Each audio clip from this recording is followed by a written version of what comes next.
네, 안녕하세요, 여러분. 네, 어떻게 기말이 아니죠. 네. 중간고사는 잘 보셨나요? 네, 저희 강의는 중간고사 시험 대체라고 네, 과제를 내줬는데, 많은 분들께서 아직 안 내주셨더라고요. 네, 일부만 내주셨는데, 제가 시한을 10월 31일 자정까지 드렸던 것 같은데요. 하여튼, 네, 시간을 엄수해 주셔서 내주셨으면 좋겠고, 네. 어려우시면 저한테 한번 질문 주세요. 네.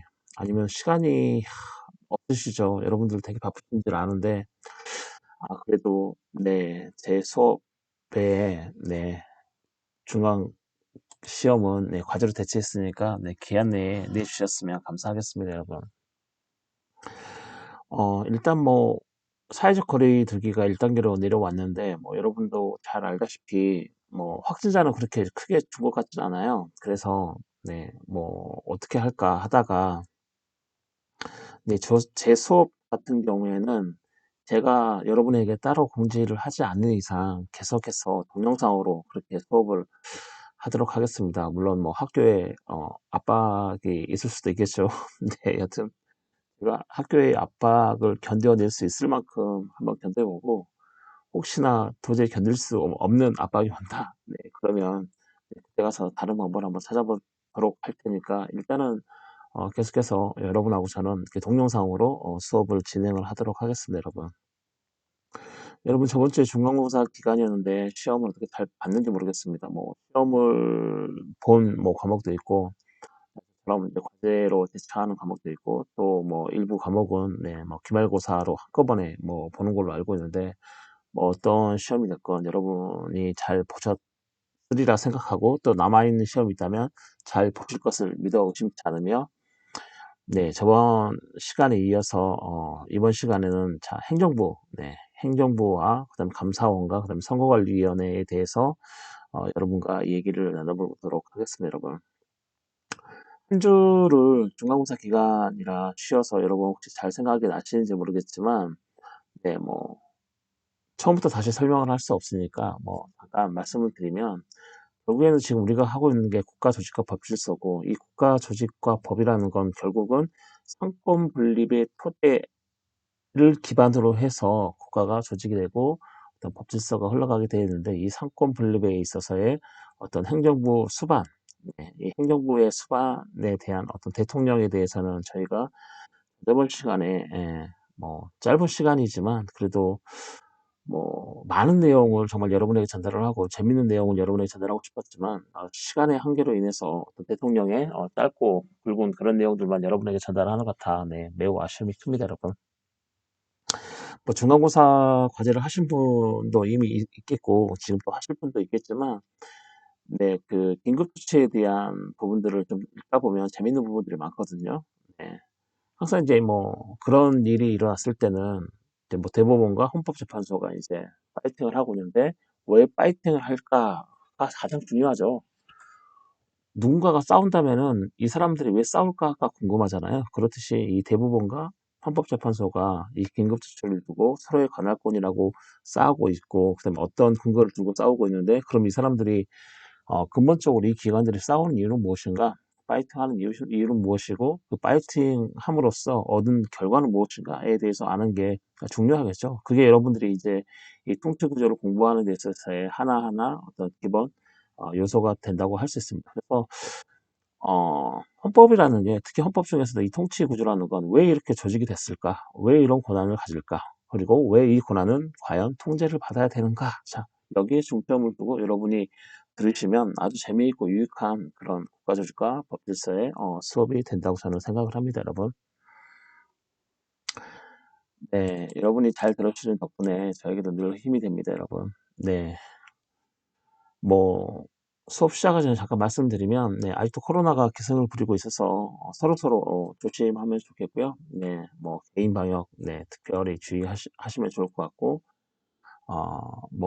네, 그 다음에 확진자 수가 줄지 않아서 사실 어디에서 누구에게 어떻게 이제 감염될지 모르니까, 네, 여러분 불안한 마음도 되게 많이, 불안함을 많이 느끼실 것 같은데, 네, 또 그런 불안함 속에 살다 보면 좀 우울하거든요, 여러분. 그래서 그런 것들을 생각하지 마시고 개인 방역 수칙 잘 지켜서 네, 본인 할 일을 하신다면 네, 아마 좋은 결과 또는 좋은 날들이 올 거라고 저는 생각합니다.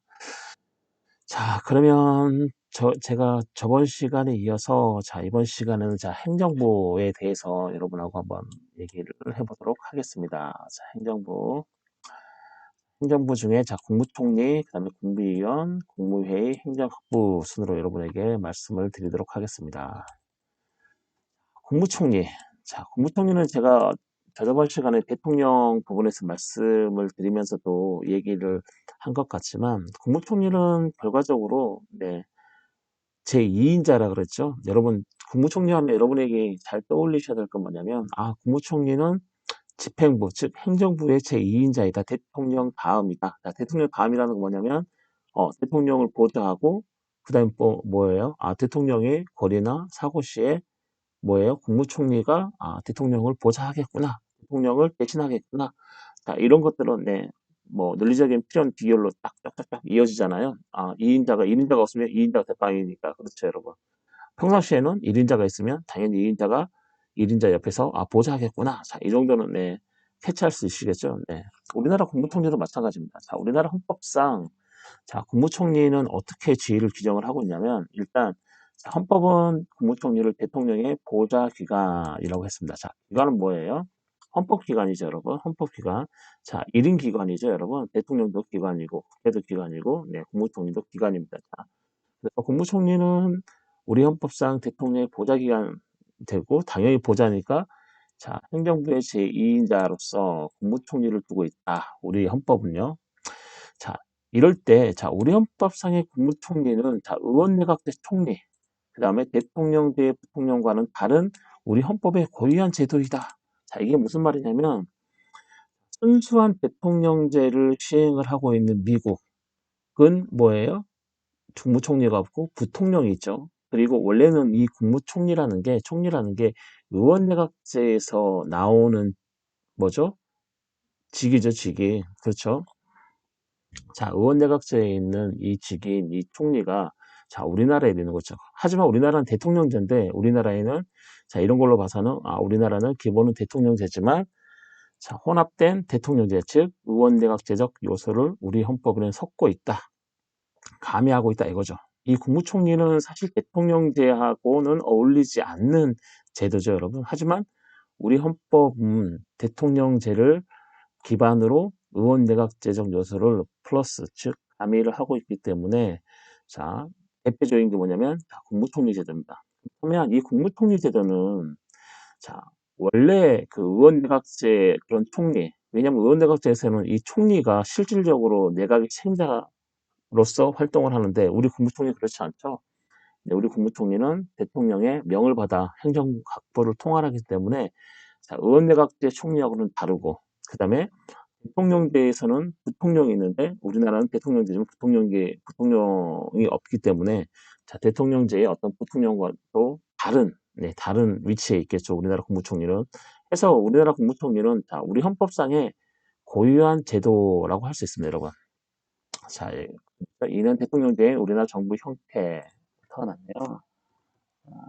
네. 이는 대통령제인 우리나라 정부 형태에 의원 내각제적 요소가 가미되어 있다고 보는 게 되는 핵심적 요소이다. 헌법재판소는 자, 우리나라 정부 형태를 뭐로 보고 있냐면 대통령제라 하고 있지만 결국에는 엄연히 말한다면 자, 우리나라 정부 형태는 혼합된 대통령제, 즉 의원 내각제적 요소가 가미되어 있는데 그 중에 가장 대표적인 게 뭐냐면 다 국무총리다. 왜냐하면 대통령제에는 부통령이 존재하지 국무총리가 존재하지 않는 이유입니다, 여러분. 네. 그렇다고 우리나라 이 국무총리가 의원내각제에서 말하는 이 총리와 유사하지 똑같냐? 똑같진 않죠, 여러분. 왜냐하면 의원내각제 총리는 집행부의 실질적으로 책임자인데 우리나라 국무총리는 집행부의 실질적인 책임자가 아니죠. 왜냐하면 대통령의 보좌기관이고 자, 행정부의 제2인자로서 자, 우리나라 헌법은 규정을 하고 있기 때문입니다, 여러분. 네, 이해 가시나요, 여러분? 자, 국무총리가 좀 애매하죠. 네. 이게 이제 우리나라 국무총리죠. 먼저 국무총리 헌법상 지위를 살펴보면 자, 앞서 언급했듯이 자, 국무총리는 대통령을 보좌 하면 오타가 많이 났네요. 자, 국무총리는 대통령이죠. 대통령의 보좌 기관으로서 자, 행정각부를 통할한다라고 우리나라 헌법 제86조 제2항의 규정이 이렇게 되어 있습니다. 다시 한번 읽어보면 자, 국무총리는 대통령의 보좌기관이다. 네. 헌법상 지위는 어떻게 되냐? 국무총리는 일단 대통령의 보좌기관이고, 그 다음에 행정각부를 통할한다는 이 규정에 붙여보았을 때, 자, 국무총리는 첫 번째로 행정부의 제2인자라는 헌법상의 지위를 갖습니다. 네. 그러나 행정부의 수반은 대통령이다. 자, 그렇죠? 행정수반은 대통령이기 때문에 자, 이 행정각부를 통할한다라고 헌법에서 규정을 하고 있지만 결국에는 행정부의 제2인자적 헌법상의 지위를 가지고 있기 때문에 결국은 뭐냐면 행정부의 수반 대통령이고 국무총리는 2인자이기 때문에 헌법 규정에서 국무총리가 행정각부를 통할한다라고 하고 있지만 실질적으로는 뭐죠? 국무총리의 행정각부 통할권은 결국에는 어디까지나 대통령의 어떤 지시 또는 명령에 구속되는 제한된, 네, 제한된 범위, 그렇죠? 제한된 범위 내에서만 자, 인정이 된다. 이겁니다, 여러분. 이해하시나요, 여러분? 우리 헌법 제86조 제2항은 자, 국무총리는 대통령의 보좌기관이다. 그리고 행정각부를 통할한다. 이렇게 해가지고 행정부의 제2인자적 헌법상의 지위를 가지고 있고 행정각부를 통할하는 헌법상의 지위를 줬지만 결국에는 행정부 수반은 대통령이기 때문에 국무총리가 행정각부를 통할하는 건 결국에는 대통령의 어떤 지시나 명령에 구속되는 그런 대통령의 명령이나 지시가 있어야지만 국무총리가 그 명령이나 지시에 구속이 돼서 그 명령과 지시를 행정각부에 전달해서 그 결과를 국무총리가 받는 거죠. 보고를. 결국에는 대통령, 국무총리, 각 행정각부, 장관 이렇게 되어 있는 거죠. 결국에는 그렇다면 국무총리는 대통령의 지시나 명령에 구속되는 어떤 제한된 범위. 그렇게 대통령이 지시하지 않고 명령하지 않은 다른 범위 내에서 국무총리가 행정각부를 통할하는 건 어디에 위반된다? 네, 헌법상 위반되는 거죠. 왜냐하면 국무총리는 헌법상 지위가 행정부의 제2인자적 지위를 가지고 있기 때문에 그렇습니다, 여러분. 제가 누차 강조했지만 어떤 기관, 어떤 사람이 권한을 갖는다라고 했을 때는 일단 헌법 또는 법률상 주어지는 지위가 있습니다. 그 지위에 걸맞는 권한을 갖게 되는 거고 국무총리는 행정부 제2인자로서의 지위에 있기 때문에 이 지위에 걸맞는 권한을 갖는 거지 행정부 제2인자가 행정부 수반이 대통령을 뛰어넘는 권한을 가질 수가 없는 거죠. 왜냐하면 지위가 행정부의 제2인자적 지위를 가지고 있기 때문에 그렇습니다, 여러분. 이해하시나요, 여러분? 네. 이해하기 어려운 건 아닙니다, 여러분. 자, 두 번째로, 자, 행정부의 제2인자로서, 자, 국무총리는 국무회의 부의장이 된다. 자, 헌법 제88조 제3항에 보면, 자, 국무총리는 국무회의 부장이 되고, 자, 그럼 누가 의장이 될까요? 국무회의에서? 네, 당연히, 네, 대통령이 되겠죠, 여러분. 네. 자, 국무총리는 또 국무회의 부의장이라는 헌법상의 지위를 가지고 있다. 자, 우리나라 헌법 제88조 제3항에서 자, 국무회의 부의장의 헌법상 지위를 얘기를 하고 있습니다, 여러분. 자, 이러한 국무총리 임명은 자, 어떻게 되냐? 자, 국무총리는 뭐예요? 국회의 동의를 얻어 대통령이 임명한다. 자, 우리나라 헌법 제86조 제1항에는 자, 국무총리로 임명이 되기 위해서는 대통령이 일단 임명하는데 거기에 플러스 어떤 조건이 있냐면 자, 뭐가 있냐면 국회의 동의가 있습니다, 여러분. 국회의 동의. 국회의 동의를 얻어 대통령이 임명한다라고 되어 있고 자, 여기에서 이 동의는 뭐냐면 사전 동의를 말합니다. 네, 사후 승인이 아니고 사후 동의가 아니고요. 자, 여기에서 동의는 사전 동의를 얘기합니다. 그리고 이 국무총리는 국무위원 및 행정각부의 장관이죠, 여러분. 자, 국무위원이 뭐죠? 국무위원이 어떤 사람들이에요? 네, 여기 네, 국무회의의 구성원들이죠, 여러분. 뒤쪽에 가서 국무회의에 대해서 배우겠지만, 국무회의는 대통령, 그 다음에 국무총리, 그리고 15인 이상, 그 다음에 30인 이하의 국무위원으로 구성이 되죠, 여러분. 자, 그때 이 국무회의의 구성원, 네, 이 국무회의 구성원을 우리는 국무위원이라고 하죠. 국무위원 속에는 당연히 행정각부의 장이 다 들어가겠죠. 우리나라는 다 들어갑니다. 네, 행정각부의 장이 우리나라는 국무위원으로 다 들어가죠. 네, 어쨌든 자, 국무총리는 국무위원 또는 행정각부의 장 임명에 대한 제청과 누구한테 제청을 해요? 누구한테 제청을 할까요, 여러분? 네, 당연히 대통령이 제청하겠죠. 자, 이러이러한 사람을 어떤 장관 또는 이러이러한 사람을 어떤 국무위원으로 임명해 주십시오라고 해서 대통령에게 제청을 하면 대통령이 땅땅땅 하면서 임명을 하죠.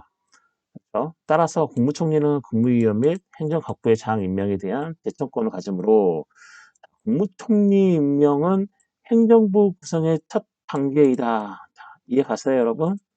네, 대통령이 어떤 새로운 선거로, 대통령의 어떤 후임 선거로 새로운 대통령이 선출이 되면 대통령은 행정부를 구성하기 위해서 그 첫 번째 단계로 누굴 지명을 해요?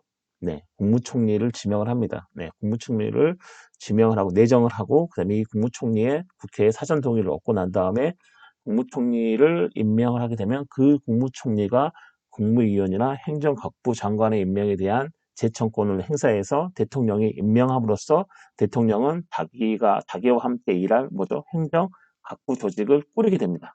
자, 이렇게 본다면은 자, 새로운 대통령으로 선택됐을 때 그 새로운 대통령이 행정부 구성을 하기 위해서 첫 번째 단계는 뭐냐면 국무총리를 임명하게 되는 거죠, 여러분. 이해하시나요? 네. 자, 국무총리가 임명이 되고 그 국무총리의 제청을 받아 죄송합니다. 국무총리의 제청을 받아 행정부를 구성하게 되는 거죠. 그렇게 따진다면 자, 행정부 구성의 첫 단계는 당연히 국무총리 임명이 된다. 이런 거죠. 여기에서 우리가 하나 유의해서 봐야 될 건 뭐냐면 자, 국무총리 임명에 보세요. 국무총리 임명에 국회 동의를 얻도록 한 것.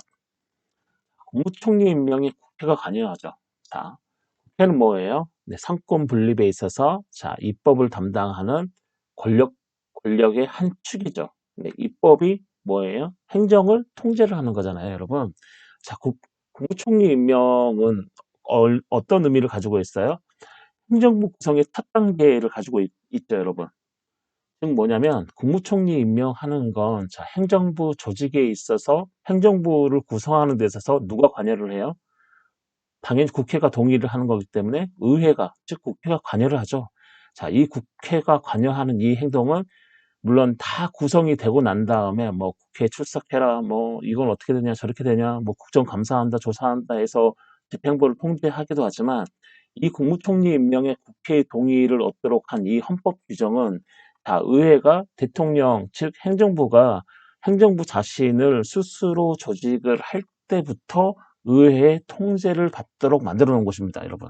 상권 분립에 기반해서. 이해하시나요? 국무총리 임명은 행정부를 구성하는 첫 단계이고 행정부 구성에 있어서의 가장 중요한 단계이기 때문에 이 국무총리 임명에 국회의 동의를 얻도록 한 것은 결국에는 국회가 행정부 조직을 구성하는 그 구성 단계에서부터 의회의 통제가 들어가는 겁니다. 그렇죠.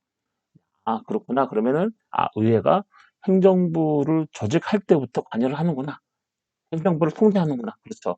조직한 이후에 행정부도 통제를 하지만 조직 구성 그 과정 자체에서도 의회의 통제를 하는구나라고 여러분 이해를 하실 수가 있죠, 여러분. 따라서 국무총리 임명에 국회의 동의를 얻도록 한 것은 자, 행정부 구성에 관하여 행정부가 완전히 다 구성이 된 게 아니고 자, 구성하는 그 과정에 관하여 의회에게 권력 분립적 견제 장치를 인정한 거다라고 할 수가 있습니다, 여러분.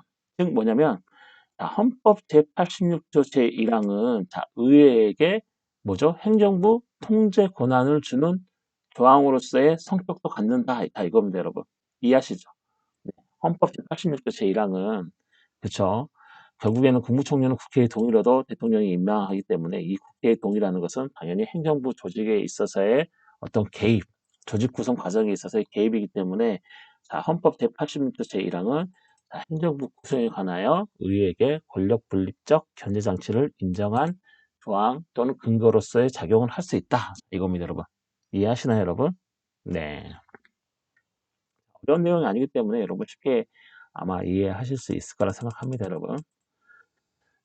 앞서서 얘기했지만 통치구조에서 가장 중요한 건 결국에는 권력 분립이죠. 이 권력 분립을 상권 분립으로 해놓고 이 상권 분립 안에서 서로 견제 균형을 맞게 우리 헌법이 국가 권력을 조직을 하고 있는데 그 조직하는 그 세부적인 절차라든지 세부적인 내용이 어떻게 되느냐. 자, 이 통치구조는 이게 답니다, 여러분. 네. 그 기본 바탕에는 뭐가 있어요? 네, 당연히 대의제가 있고, 그 다음에 권력 분립이 있죠, 여러분. 네. 이해하시나요? 네. 자, 그리고 국무총리 서리라고 있습니다. 서리가 뭐죠? 서리, 여러분? 국무총리가 되기 전이겠죠, 여러분. 네. 국무총리가 되기 전, 뭐, 어, 대리 정도 되겠죠, 대리. 예, 대리, 여러분. 서리가 대리라고 생각하시면 됩니다. 어려우면. 자, 국무총리 서리라는 건 국무총리 대리입니다, 여러분. 우리가 국무총리가 되기 이전에, 국무총리가 되기 이전에 어떤 상태를 우리는 서리라고 하는데, 자, 국회의 동의 없는 국무총리 임명. 예를 들면 우리가 쉽게 생각해 볼 수 있는 게 이런 게 있겠죠. 이렇게 대통령이 이제 선출이 돼가지고 국무총리를 내정을 하고 국회의 동의를 얻기 위해서 인사청문회를 보냈는데 여기서 인사청문회를 보냈는데 국회가 동의를 안 해줘요. 자, 국회가 동의해주기 전까지 그러면 대통령은 어때요? 국정의 공백이 발생할 수밖에 없겠죠, 여러분. 네, 이해하시나요? 국정의 공백이 발생할 수밖에 없겠죠. 네, 없는 그 상태에서 국무총리라는 내정자가 국무총리로서 활동을 하는 거예요. 아직 국무총리로 임명을 받지 못했지만 국무총리로서 활동을 하는, 자, 그 상태를 우리는 뭐라고 그러냐면, 자, 국무총리 서리라고 얘기하면 되는 거예요. 국무총리 서리가 언제 시작됐죠? 네, 김대중 대통령이었을 때 김종필 씨가 국무총리 서리였었죠, 처음에. 네, 국무총리가 되기 전에 국무총리 서리였었죠. 그때부터 네, 이 서리라는 게 있었는데, 자, 국회 동의 없는 국무총리 임명은 당연히 뭐예요? 헌법 위반이죠. 왜냐하면 헌법에서 국회 동의를 얻어 절차 보시면 국회 동의를 얻어 대통령이 임명하게 되어 있기 때문에 국무총리는 당연히 국회 동의 없는 국무총리 임명은 당연히 헌법 위반이다. 그렇죠? 하지만 자, 국무총리 임명 동의안 처리가 국회에서 무산 또는 지연되어 새로 선출된 대통령이 행정부를 구성하지 못해 국정에 공백이 발생하는 특수한 경우가 있을 수 있겠죠, 여러분. 네. 야당에서 계속해서 반대하는 그런 경우에 또는 여당이 정말로 깜냥도 안 되는 국무총리를 내정해놓고 이거 임명해달라, 동의를 해달라고 의회에다 뗐을 수 있겠죠. 이런 특수한 경우에 있어서 대통령이 국무총리의 제청으로 행정부를 구성해야 되는데 행정부를 구성하지 못해 당연히 국정의 공백이 발생하는 이 특수한 경우에 자, 대통령이 국회의 동의 없이 국무총리 서리를 임명하여 자, 국무총리의 직무를 담당하게 할 수 있는지, 자, 이게 문제가 될 수 있겠죠, 여러분. 그렇죠. 문제가 항상 될 수 있겠죠. 새로운 대통령이 뭐 선출되거나 또는 대통령이 자기가 데리고 있던 기존의 국무총리를 해임하고 다른 국무총리를 세우려고 할 때, 자, 국무총리를 다른 사람으로 세우려고 할 때, 당연히 그 국무총리는 뭐예요? 국회의 동의를 얻어야겠죠. 자, 그때 동의를 안 해줄 때, 자, 국회 동의를 안 해줄 때, 자, 국정의 공백이 발생하는 그런 특수한 상황에 있어서 대통령은 국회의 동의 없이 국무총리 서를 임명하여서 국무총리 직무를 담당하게 할 수 있는지에 이제 문제가 있었죠. 그때 대표적인 판례가 있는데, 자, 헌재, 네, 헌법재판소죠. 네, 1998년 7월 14일, 자, 98 헌나 1. 자, 헌나는 뭐죠? 여러분, 탄핵 심판이에요? 아니죠. 헌법소원인가요? 아니죠. 뭐예요? 네, 권한쟁의 심판이죠. 권한쟁의 심판. 자, 권한쟁의 심판을 기호로 헌나라고 한다고 제가 말씀을 드렸습니다, 여러분.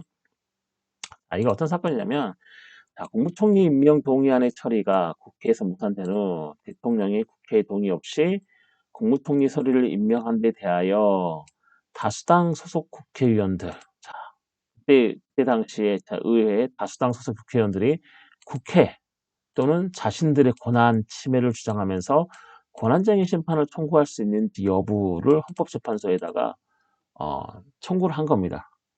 자, 결국에는 그런 거죠. 뭐 국회 동의 없이 국무총리 서리를 임명을 하는 게 뭐 괜찮냐?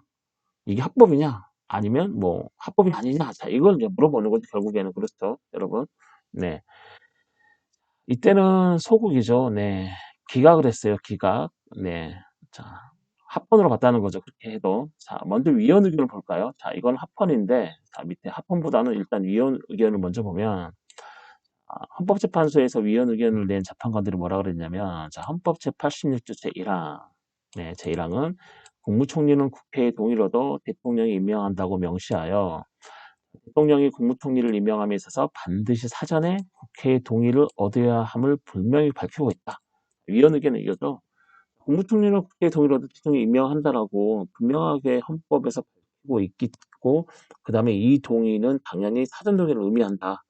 따라서 이는 그 법문상에 다른 해석 여지 없이 분명하다. 이에 대하여 헌법의 국무총리 임명에 관하여 규정하고 있는 국회 동의 제도의 취지를 고려하다 보면 뭐예요?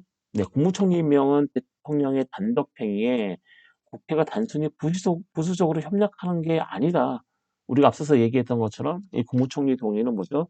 행정부 구성 단계에 있어서부터 의회가 또는 국회가 어디에 관여를 해요? 네, 행정부를 통제하기 시작하는 거죠.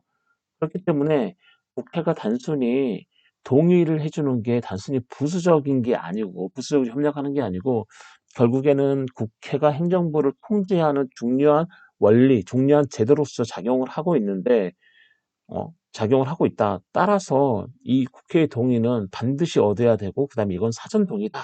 자, 이런 거죠. 네. 결국 뭐예요? 국회가 대통령과 공동으로 임명에 관여하는 것이라고 보아야 한다. 그렇죠? 의회가 통제를 하고 있기 때문에. 따라서 자, 그러므로 국회의 동의는 자, 국무총리 임명에 있어서 불가결한 본질적 요건으로서 자, 위원 의견입니다. 지금 계속 대통령이 국회의 동의 없이 국무총리를 임명하였다면 그 임명 행위는 명백히 헌법에 위반된다. 이런 거죠. 그리고 이러한 법리는 명칭만 국무총리 설이라는 이름으로 임명하였지만 결국에는 얘가 국무총리 아니냐 이런 거죠.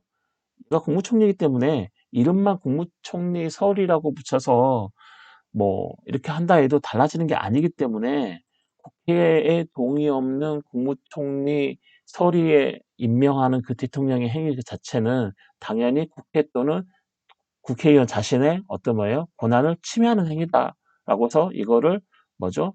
권한쟁의 심판을 통과할 수 있는지 여부를 헌법재판소에다가 네, 청구한 거죠. 하지만 이제 각하를 하겠습니다, 여러분. 자, 9분 중에 3분이 이제 인용을 했고 한 분은 기각을 했고요. 그다음에 5분이 각하 의견을 내서 자, 이때 당시에는 자, 각하가 됐습니다. 자, 각하를 시킨 그 5분의 합헌 의견은 뭐냐면 자, 국무총리의 권위는 자, 대통령으로 하여금 새 행정부 구성을 할 수 없게 하고 있는데도 일단 자, 국무총리가 거리가 됐는데 자, 대통령으로 하여금 새 정부를 구성할 수 없게 하고 있는데도 뭐냐면 헌법은 고리된 국무총리의 직무를 누가 어떤 방법으로 수행하는지에 대하여 아무런 규정을 하지 않고 있다라고 먼저 지적을 했습니다. 이게 무슨 말이냐면 아니 국무총리가 고리가 됐는데 대통령이 만약에 국무총리가 고리가 됐으면 헌법상 이 고리된 국무총리를 어떻게 할 것인가라는 어떻게 할 것이라는 즉 국무총리의 직무를 누가 어떤 방법으로 수행하는지에 관하여 규정을 하고 있어야 되는데 그런 규정을 아무런 헌법에서 규정을 하고 있지 않다는 거죠.